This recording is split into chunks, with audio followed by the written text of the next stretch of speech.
Sudah menjadi suratan takdir ketika kita mendapatkan kezaliman dari orang lain, dan kita harus paham bahwa tidak setiap orang itu sempurna. Layaknya diri kita sendiri, yang terkadang kita memiliki khilaf, yang terkadang khilaf itu kita lakukan secara sadar maupun tidak sadar. Maka begitu pula ketika orang lain melakukan salah, yang terkadang kesalahan itu ia lakukan atas dasar yakni kesengajaan maupun tidak secara sengaja, yang terkadang merugikan orang lain, bahkan tidak merugikan orang lain, hanya dia sendiri. Maka sebagai orang yang beriman, ketika kita mendapatkan musibah berupa kesalahan atau kezaliman yang orang lakukan kepada diri kita sendiri, yang pertama yang harus kita sikapi adalah bahwa kita harus paham, si fulan itu atau si fulana itu yang mendolimi kita, dia bukanlah malaikat. Dia hanyalah seorang hamba yang tidak bisa lepas daripada khilaf, yang sudah menjadi fitrahnya seorang manusia.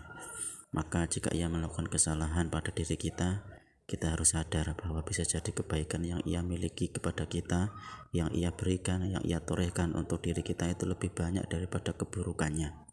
Maka kita harus betul-betul memahami hal itu, agar satu kesalahan yang ia lakukan pada diri kita itu dapat terhapus dengan kebaikan-kebaikan yang ia telah torehkan pada diri kita. Bisa jadi loh kita mendapatkan kebaikan dari si fulan, bisa jadi loh kita mendapatkan hidayah dari fulan yang pernah ia lakukan, yang pernah kezalimannya ia berikan pada kita. Apalagi kita juga harus paham bahwa bisa jadi yakni kesalahan yang ia perbuat saat dulu kala, sekarang telah ia hapus, sekarang telah ia perbaiki. Itu yang pertama. Yang kedua, kita harus paham bahwa suatu saat nanti kita nggak tahu apakah dia yang mendolimi kita saat ini atau kemarin itu, dia itu suatu nanti dia su'ul khotimah ataukah husnul khotimah. Dan begitu pula kita nggak tahu apakah kita suatu saat nanti sebagai orang yang terdolimi su'ul khotimah ataukah husnul khotimah. Bisa jadi, sekali lagi kita harus berpikir, bisa jadi dialah orang yang mendolimi itu ternyata dia husnul khotimah daripada kita sebagai orang yang terdolimi malah justru yakni su'ul khotimah.